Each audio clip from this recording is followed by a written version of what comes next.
Pelajaran yang ke-9. Semakin menarik pelajaran sekolah sahabat kita, semakin kita mengenal akan tema daripada pelajaran sekolah sahabat kita dari buku Ibrani yang bertemakan Yesus. Pada sahabat ini 1 minggu ke depan ini, kita akan judul utamanya adalah Yesus korban yang sempurna. Yaitu Yesus korban yang sempurna, perfect. Baik, saudara-saudara, selamat datang. Saya lihat sudah banyak saudara-saudara kita yang setiap malam hadir. Saya lihat ada dari Indonesia, ada juga Bapak Gibson Tampu Bolon. Selamat datang dan sudah semakin dekat hari untuk yang kita nanti-nantikan untuk hari baptisan dan juga hari ulang tahun. Selamat datang, selamat malam. Baik, saudara-saudara. Sebelum kita memulai, kita akan mendengarkan sebuah lagu dan nanti dua buka oleh Ibu Greti Sumanti. Silakan lagu Timothy.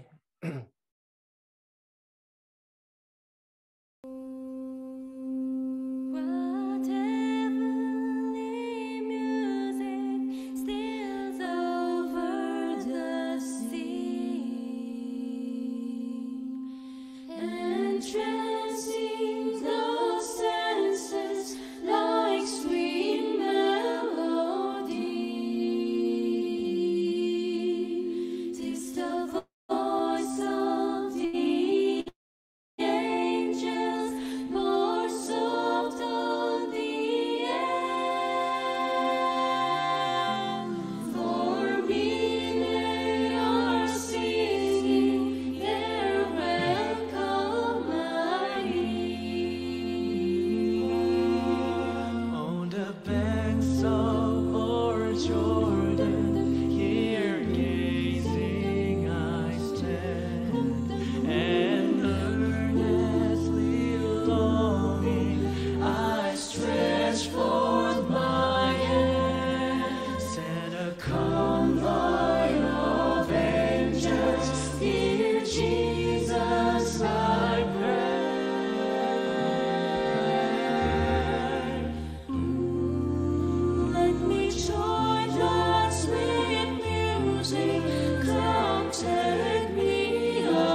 Baik, kita tentunya berterima kasih kepada lagu yang sudah dibawakan dari Golden Angels Singing Missionary dari Northern Asia Pacific Division. Kita berterima kasih lagu pujian tersebut sudah mendahului pekabaran firman Tuhan yang akan kita dengarkan pada malam hari ini. Baik, kita akan mendapatkan doa buka yang dibawakan oleh Ibu Greti. Ibu Greti, persilakan kita sama-sama berdoa. Mari kita sama-sama berdoa. Ya Tuhan Allah Bapa Semawi yang bertakhta dalam kerajaan surga, Bapa yang penuh kasih, Bapa yang kami sembah siang dan malam. Terpujilah nama-Mu Tuhan atas kasih setiamu yang selalu nyata dalam kehidupan kami. Terlebih Tuhan sudah pimpin kami, sudah berkati kami sepanjang hari Sabat, waktu New Jersey, dengan penuh kesukaan. Terima kasih Tuhan karena masing-masing kami Tuhan berikan kesempatan untuk datang kepadamu untuk memuji memuliakan nama Tuhan. Ya Tuhan, kami akan memulaikan akan ibadah kami pada malam hari ini melalui pelajaran sekolah Sabat yang akan dibawakan oleh Bapak Jaminton. Biarlah Tuhan Roh Kudus menguasai hati dan pikiran kami masing-masing agar firman yang kami akan dengarkan sebentar kami akan pelajari. Itu bisa mengerti, dapat kami hidupkan dalam kehidupan kami sehari-hari. Terlebih Tuhan, biar Roh Kudus menerangkan hati dan pikiran kami dan merubah tabiat kami yang belum setuju dengan kehendak Tuhan dan selalu menguatkan iman percaya kami untuk hidup lebih hari, lebih dekat, lebih setia kepada Tuhan hingga hari Maranatha. Biarlah Tuhan dengan kebenaran firman Tuhan kami dapat bagikan kepada siapa-siapa saja yang belum mengenal akan kebenaran Tuhan dan banyak jiwa diselamatkan di dalam kerajaan surga. Biarlah Tuhan bersama-sama dengan kami supaya ibadah kami ini bahkan biarlah Tuhan selalu beserta dengan kami ya Tuhan. Apa yang kami dengarkan ya Tuhan bukan kami jadi pendengar, biarlah Tuhan Roh Kudus menguasai hati kami, biarlah kami semua menjadi pelaku firman. Ya Tuhan, berkatilah kami semua yang melalui Zoom dan live stream. Biarlah berkat-berkat semua ini menjadi bagian kami semua. Peserta sepanjang acara ini bahkan sisa hidupan kami serahkan semua ke dalam tangan Tuhan. Kehendak Tuhan jadi bunda kehendak kami. Terima kasih Tuhan selalu mendengar menjawab doa kami. Terima kasih Tuhan selalu mengampuni dosa kami. Terpujilah nama-Mu Tuhan. Dalam nama Yesus kami berucap syukur. Amin. Amin. Terima kasih Ibu Eti yang sudah membawakan doa buka pada sore hari ini. Baik, saudara-saudara, ya saya akan membawakan renungan pembukaan pelajaran sekolah sahabat kita dan saya sangat senang ada pendeta yang sangat-sangat berpengalaman, pendeta senior pendeta Rantung, ada bersama-sama dengan kita. Dan kalau ada hal-hal yang dalam pendahuluan ini yang saudara-saudara sebentar mungkin ada tambahan atau pertanyaan, akan bisa membantu kita dalam pelajaran sekolah sahabat ini. Nah, saudara-saudara, pelajaran sekolah sahabat kita ini sudah memasuki klimaksnya dari tema daripada buku Ibrani, yaitu tentang Yesus korban yang sempurna. Ayat hafalannya untuk satu minggu ini, ayat penuntunnya adalah Ibrani 10 ayat 14. Ibrani 10 ayat 14. Sebab oleh satu korban saja, ia telah menyempurnakan untuk selama-lamanya mereka yang ia kuduskan. Oleh satu korban saja. Dalam suratnya dalam buku Ibrani, Paulus mencoba menjelaskan kecintaannya kepada Yesus. Yaitu pada waktu Yesus disalibkan. Paulus menyaksikan kehinaan daripada penyaliban Yesus. Paulus menyaksikan kesengsaraan daripada penderitaan Yesus. Tetapi wajah Yesus menampilkan kemuliaan tanpa mengeluh. Penderitaan Yesus bukan hanya kesakitan, tetapi ia dipermalukan. Ia ditelanjangi, ia diludahi, dan dimahkotai duri, digantung di kayu salib. Saudara-saudara, bagi orang Yahudi, hukum menyatakan bahwa orang yang digantung dikutuk oleh Allah.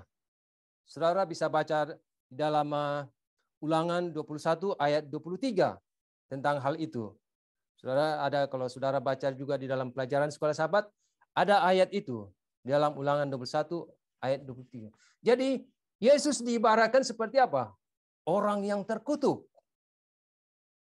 Saudara, tanpa salib kita tidak tahu sebenarnya seberapa besar Allah mencintai kita. Di atas kayu salib, pengampunan dosa kita dijamin. Salib itu sendiri menjadi fokus tema utama buku Ibrani.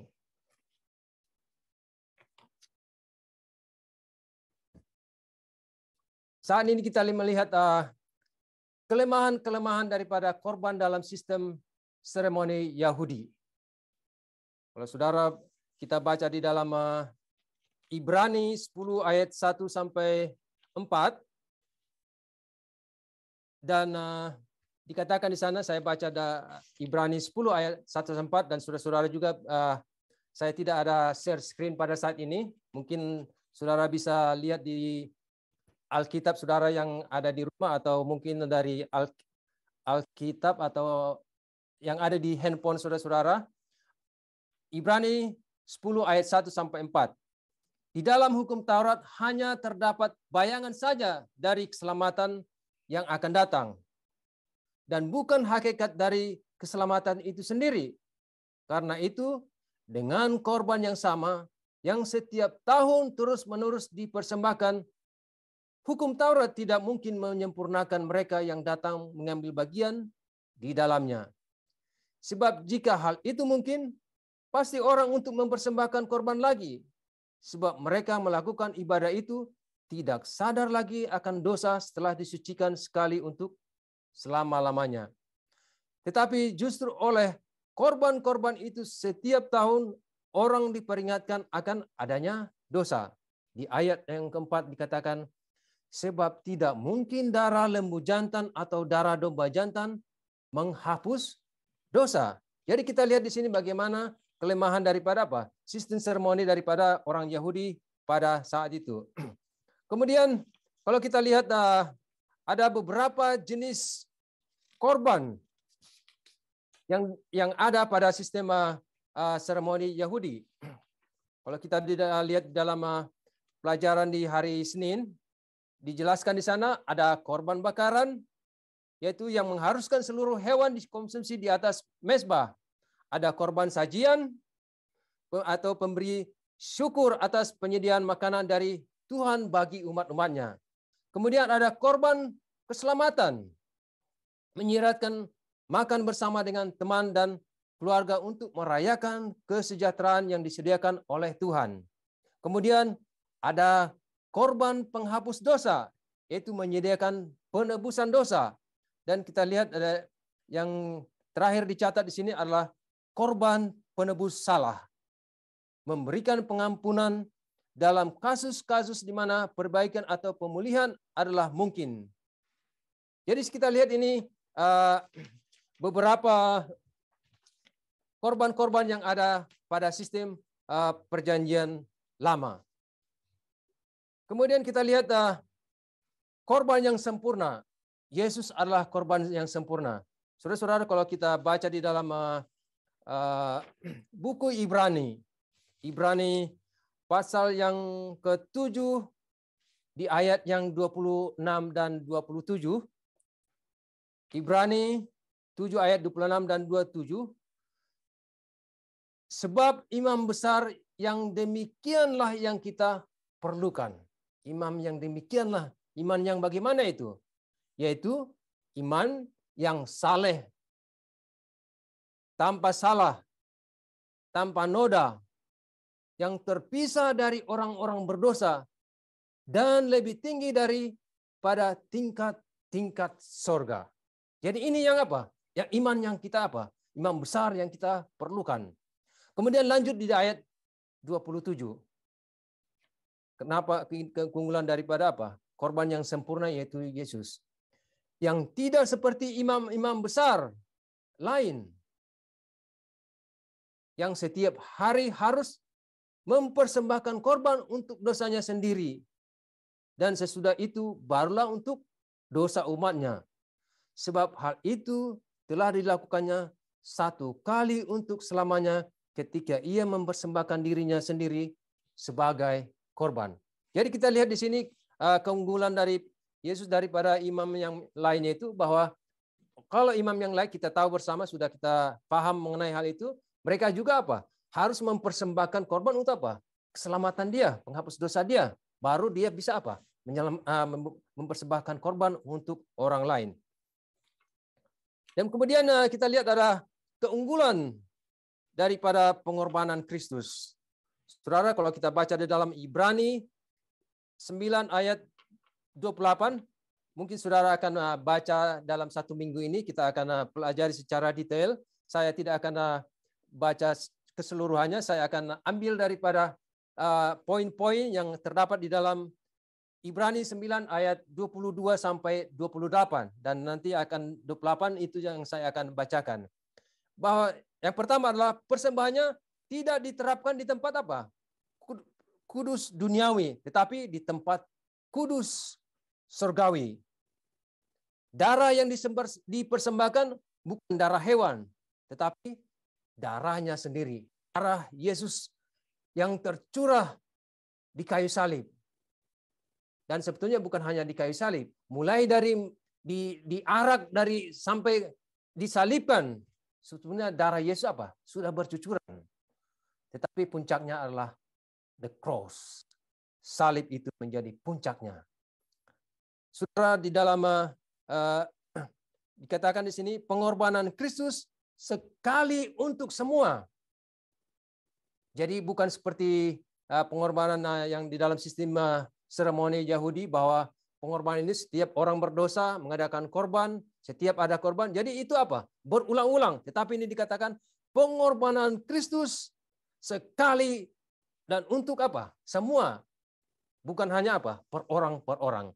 Dan saya baca di dalam Ibrani 9 ayat 28 dikatakan, demikian pula Kristus hanya satu kali saja mengorbankan dirinya untuk menanggung dosa orang banyak.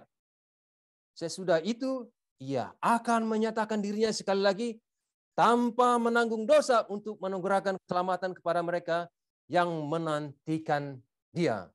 Saudara-saudara, sangat membawa kita terharu bagaimana pengorbanan Kristus di kayu salib hanya untuk menanggung dosa kita. Di dalam pelajaran sekolah sahabat kita dalam pendahuluan dikatakan, gagasan bahwa seorang manusia ditemukan bersalah dan dieksekusi di kayu salib harus disembah sebagai Allah yang menyinggung pikiran kuno. Referensi yang umum tentang salib dalam literatur Romawi menunjukkan keengganan mereka terhadap gagasan tersebut. Ini yang saya sebut tadi, bagi orang Yahudi, hukum menyatakan bahwa orang yang digantung dikutuk oleh Allah. Jadi, tema-tema pertama yang kita temukan dalam lukisan katakombe Kristen adalah burung merak, konon melambangkan keabadian. Burung merpati, telapak tangan kemenangan atlet, dan ikan. Belakangan ini, tema-tema lain muncul. Ada tema Bahtera Nuh, Abraham mengharbarkan 2 domba jantan, bukannya Ishak, Daniel juga di gua singa. Yunus dimuntahkan oleh ikan. Seorang gembala yang membawa seekor domba, atau gambaran mukjizat seperti penyembuhan orang lumpuh dan kebangkitan Lazarus. Ini adalah simbol-simbol keselamatan, kemenangan, dan kepedulian. Salib di sisi lain menyampaikan rasa kalah dan malu. Saudara-saudara, inilah pendapat manusia. Dikatakan bahwa salib dikatakan menyampaikan apa? Rasa malu. Karena dalam seperti dalam Ulangan 21-23 itu dikatakan bahwa mereka malu kalau salib itu adalah simbol daripada apa? Orang terkutuk. Namun salib itu adalah menjadi lambang kekristenan. Faktanya di dalam 1 Korintus 1 ayat 18, Paulus dengan sederhana menyebut Injil itu adalah pemberitaan tentang salib. Itulah yang menjadi alasan kenapa dalam fokus Rasul Paulus dalam buku suratnya, dalam buku Ibrani adalah Yesus sebagai juru selamat. Center atau fokus daripada kitab Ibrani adalah mengenai Yesus sebagai juru selamat, korban yang sempurna. Saudara-saudara, inilah pendahuluan pelajaran sekolah sahabat kita pada saat ini, dan satu minggu ke depan ini kita akan mempelajari lebih detail dari topik per topik yang akan kita pelajari. Ada beragam jenis pengorbanan. Saya sudah singgung sedikit tadi, dan kemudian kita akan lebih detail lagi tentang bagaimana korban Yesus itu sempurna. Dan kemudian salib dan harga pengampunan. Seberapa besar harga dari salib itu dan juga untuk pengampunan. Kemudian kita akan ditutup pelajaran hari Kamis bagaimana dari penghakiman dan karakter Tuhan. Saudara-saudara, inilah pendahuluan dari pelajaran sekolah sahabat kita ke depan ini. Ini sangat penting kita ketahui bahwa pengorbanan Yesus itu sempurna buat kita. Dan seperti Rasul Paulus, cinta pertamanya yang melihat kenapa tertarik pada Yesus adalah penderitaan Yesus dengan sukarela di kayu salib.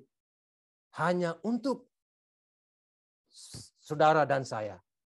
Saudara-saudara, mari kita resapi pelajaran sekolah sahabat kita ini, dan biarlah ini menjadi suatu berkat bagi kita dan menolong kita bahwa dosa kita sudah diampuni di kayu salib. Dan walaupun kita sudah melakukan dosa, ingatlah bahwa Tuhan sudah berkorban untuk kita. Saya bawa dalam nama Yesus. Baik, saudara-saudara, kalau ada tambahan-tambahan mungkin dari pendeta Rantung atau siapa saja yang akan ada tambahan-tambahan, boleh persilakan. Terima kasih. Ya. Pelajarannya sangat lengkap. Korban yang sempurna itu adalah siapa? Yesus Kristus. Saya tertarik kalimat yang menyebutkan, dan itu benar, adalah yang disalib itu adalah penjahat, penuh dengan dosa, penuh dengan kesalahan. Itu benar. Oleh karena Yesus mengambil alih dosa dan kejahatan kita, dan dia disalibkan di atas bukit Golgota demi agar kita dibebaskan dari kematian yang kekal itu. Kita tahu Roma 6 ayat 23 berkata upah dosa itulah apa? Itulah. Tetapi Roma 7 ayat 24, siapa yang dapat melepaskan aku dari dalam tubuh maut ini? Roma 7 ayat 25 berkata, hanya Yesus Kristus Tuhan kita yang dapat melepaskan kita dari tubuh maut ini.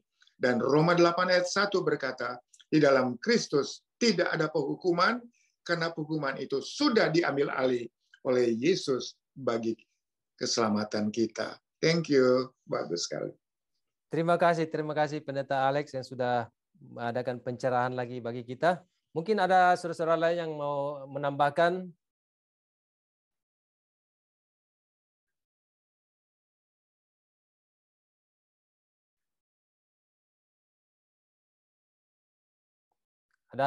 Mungkin ada pertanyaan?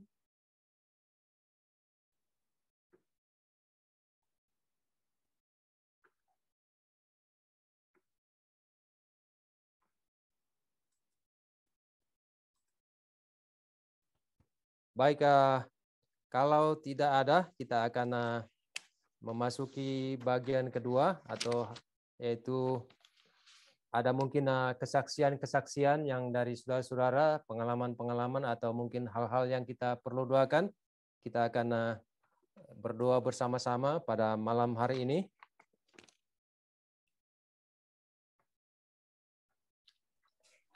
Itu screen-nya di sini nggak kelihatan.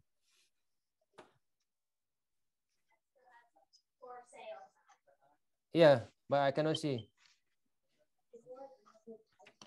Huh?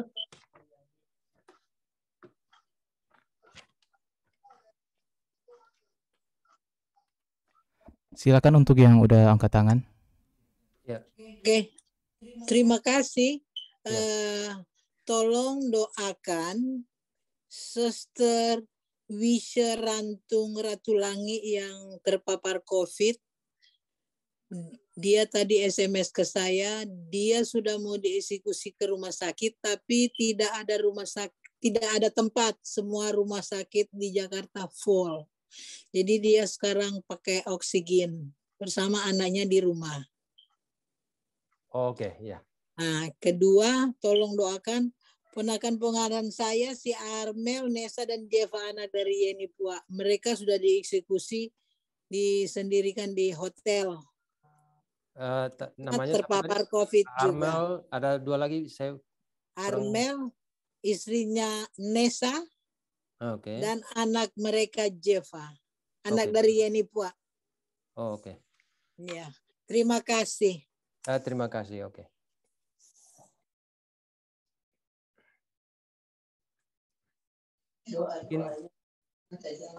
Terima kasih. Ketua Angli. Ya, terima kasih atas kesempatan yang indah ini. Saya ingin bersaksi. Sorry tadi sudah join dengan Zoom, tetapi ya kami keluar sebab kami sedang mengikuti akan acara baptisan.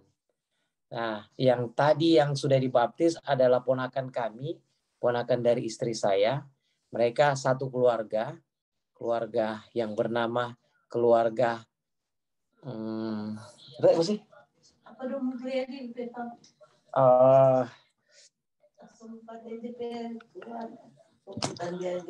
Moninka Soputan, ya, Moninka Soputan. Mereka itu dari gereja Pantai Costa dan mereka sudah menerima Tuhan sebagai juru selamat mereka. Mereka dibaptis sekarang ini. Tadi kita mengikuti acara baptisan di Modoinding, daerah Modoinding. Jadi terima kasih, puji Tuhan. Istri saya sangat berterima kasih kepada Tuhan sebab puji Tuhan. Di keluarga yang sudah bersama di dalam Tuhan. Keluarga Moninka Soputan. Suami istri dan anak satu. Soalnya anak yang kedua masih berusia umur 10 atau 11 tahun, jadi belum dibaptis, nanti mungkin kata mereka nanti berikut. Jadi terima kasih, tentunya kami keluarga lelaki sangat berterima kasih, dan tolong didoakan akan baptisan atau umat Tuhan yang baru ini, yang baru dibaptis, yang baru menerima kebenaran. Kiranya mereka terus dikuatkan, terus belajar lagi dengan rajin, dan tentunya tanpa doa-doa dari kita semua, tentunya kami membutuhkan doa-doa dari kita semua. Terima kasih. Baik, puji Tuhan. Saya pikir bukan hanya keluarga Ketua Angli yang bersuka, surga juga bersukaria atas jiwa-jiwa yang sudah menyerahkan diri kepada Tuhan. Baik, masih kami berikan kesempatan, mungkin ada hal-hal yang perlu kita doakan bersama. Inilah momen untuk kita berdoa, menyerahkan segala pergumulan kita kepada Tuhan.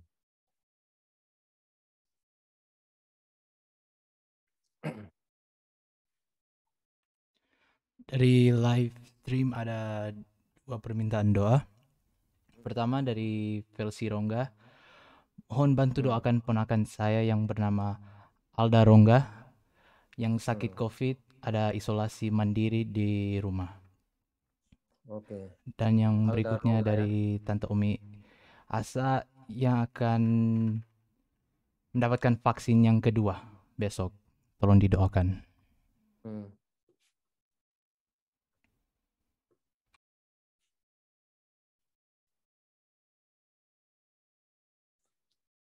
That's it, right? From okay. Baik, saudara-saudara, kalau tidak ada lagi, dan tentunya kita juga selalu mendoakan. Saya lihat tadi ada Bapak Gibson Tampu Bolon juga, kita doakan supaya pada hari tidak lama lagi akan mendapatkan menjalani baptisan yang suci. Kita doakan supaya semua berjalan dengan lancar, tidak ada gangguan-gangguan, terutama gangguan setan yang selalu datang kepada orang-orang yang mau menyerahkan diri. Bapak Gibson Tampu Bolon. Baik, saudara-saudara, kalau kita tidak ada lagi, kita sama-sama berdoa. Mari kita berdoa untuk menyerahkan segala pergumulan kita kepada Tuhan. Kita satu dalam doa.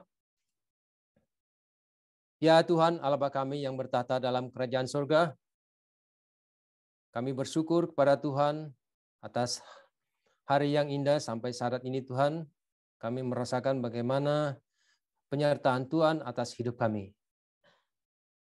Kami sudah melalui hari-hari ibadah kami bersama Tuhan, dan kami sudah memasuki minggu bekerja kami pada hari ini. Dan sebagian saudara-saudara kami di belahan bumi yang lain, yang mungkin bersama dengan kami, belum juga masih dalam penyucian hari Sabat Tuhan. Pada sore hari ini Tuhan, kami sangat berterima kasih kami mempelajari akan sabda Tuhan tentang Yesus korban yang sempurna.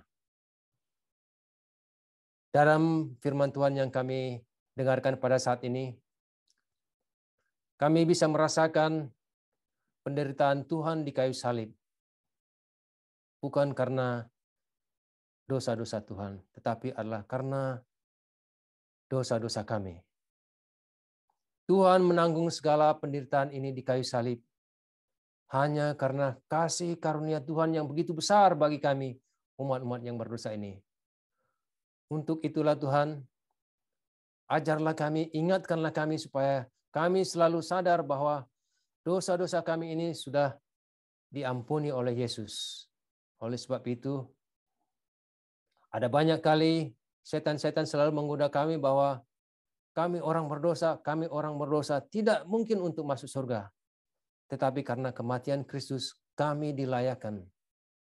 Terima kasih Tuhan atas pengorbanan-Mu di kayu salib. Terima kasih atas pelajaran yang kami dengarkan pada malam hari ini.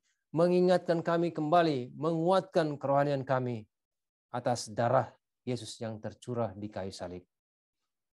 Pada saat ini juga Tuhan, banyak saudara-saudara kami yang mengalami gangguan kesehatan. Kadang-kadang gangguan kesehatan ini juga bisa melemahkan iman kami. Kadang-kadang kami melihat apakah Tuhan masih melihat kami.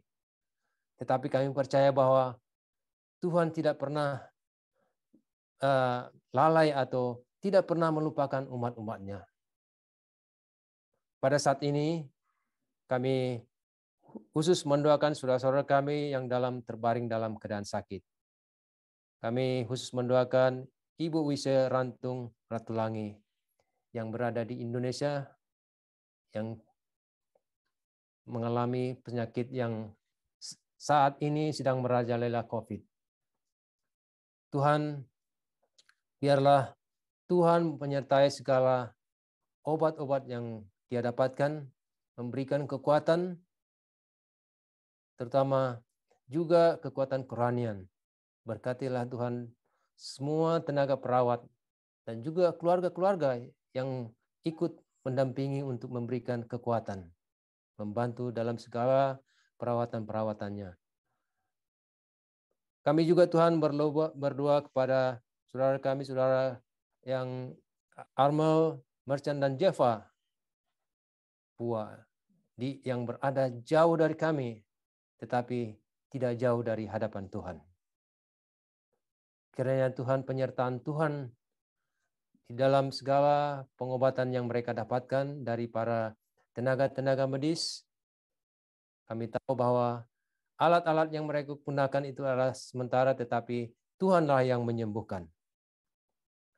Pada saat ini juga Tuhan, kami sangat bergembira, bersukaria atas kesaksian daripada saudara ketua Angli Lelaki, atas keluarganya menerima baptisan, menerima Yesus Kristus sebagai juru selamat yang sejati dalam kehidupan mereka.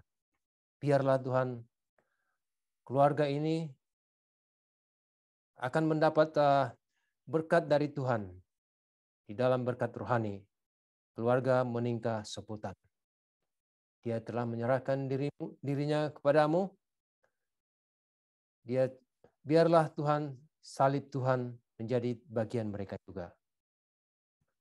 Dan juga pada saat ini kami berdoa bagi Ibu Felsi Rongga yang disaksikan oleh Felsi Rongga, yaitu Ibu Aldo Rongga yang juga terbaring dalam keadaan sakit. Biarlah juga tangan Tuhan, dokter yang agung, yang menjamahkan tangan kepada mereka. Dan biarlah kesembuhan juga dan kerinduan kami untuk mendapat kesembuhan. Dan mereka bisa bersukaria dan mereka melihat kemuliaan Tuhan dan memuji Tuhan untuk kesembuhan ini. Pada saat ini juga kami berdoa untuk kekuatan kepada Ibu Omi Asa yang pada besok hari untuk mendapatkan vaksin yang kedua.